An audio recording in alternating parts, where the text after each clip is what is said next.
Mahigit 18,000 pulis ang nakabantay sa paligid ng Andas. Ayon yan sa National Capital Region Police Office. Iba pa ang mga nakasibilyan na nakatalagang magbantay ng seguridad. Mula sa Quiapo Church, may report si Darlene Cay. Darlene! Lala, mahigit 600,000 deboto yung lumalahok ngayon sa pista ng Poong Jesus Nazareno base sa pinakahuling tala ng Quiapo Church Command Post kaninang tanghali. Mula po yan, mula sa Quirino Grandstand, sa ruta ng Traslasyon, hanggang dito sa simbahan ng Quiapo kung saan dagsa at napakarami talaga ng mga debotong nakikinig ng misa. Ayon sa initial assessment o obserbasyon ng pamunuan ng Quiapo Church, ay mas agresibo yung mga deboto ngayon kung ikukumpara ng mga lumahok sa traslasyon noong mga nakaraang taon. Sa press briefing kanina na ibinigay ng pamunuan ng Quiapo Church, sinabi ni Alex Irazga, ang Incident Commander ng Traslasyon 2026 at Technical Advisor, na mas sinalubong daw kasi ng mga deboto ang Andas.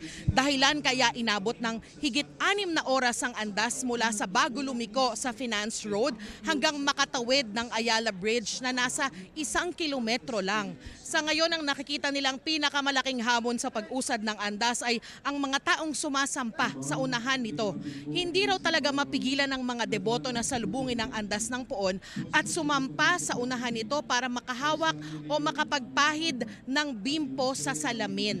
Aminado si Police Colonel Emil Tumibay, Deputy District Director for Operations ng Manila Police District, na hindi na napigilan ng mga barrier at ng mga pulis na nagbantay ang mga deboto sa ilang isinarang kalsada, gaya na lang sa Ayala Bridge. Kung matatandaan nyo, Lala, inabisuhan na yung mga deboto na wag nang pumunta sa Ayala Bridge at ilan pang mga isinaradong kalsada para hindi na salubungin yung Andas, para mas smooth at tuloy-tuloy yung flow nito. Pero talagang hindi raw sila napigilan ng mga otoridad.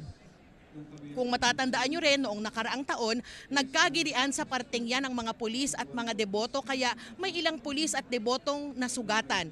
Ngayon naman, ayon kay Police Colonel Tumibay, ay walang nasugatan at naiwasan ng tensyon sa pagitan ng mga pulis at mga deboto. Dahil hinayaan na lang nilang makadaan ang mga deboto na siyang sumasalubong naman sa Andas. Paulit-ulit na pakiusap ng mga otoridad at ng simbahan ng Quiapo na dapat po wag sumampa at wag salubungin ang Andas. Samantala, ayon sa Quiapo Incident Command Post, nasa 300 na ang pasyente sa kanilang first aid at medical stations dito sa palibot ng Quiapo, pero wala naman daw critical ang kondisyon at marami sa kanila ay nahilo o nanghina. Lala, base daw sa usad ng prosesyon ngayon, posible na maging kapareho o baka mas matagalan pa kung ikukumpara sa traslasyon noong 2025 o nakaraang taon yung traslasyon ngayon. Yan ang latest mula rito sa Quiapo. Balik sa iyo, Lala. Darlene, yung mga kaso more on nahilo kasi kanina umaga meron mga natusok ng mga stick, barbecue stick na pinagbabawal naman ng pagbebenta. So ngayon nawala na yan?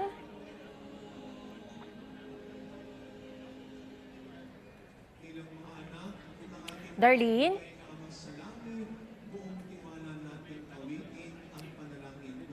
Darlene?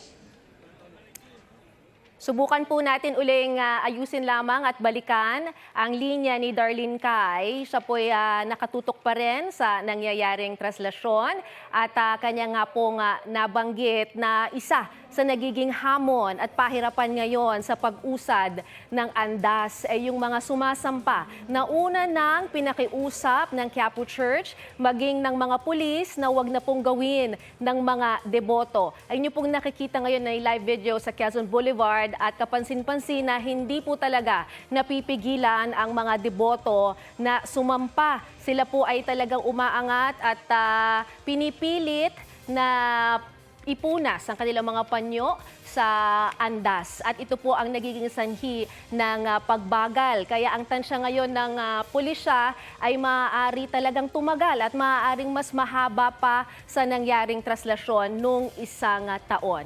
Samantala mga kapuso,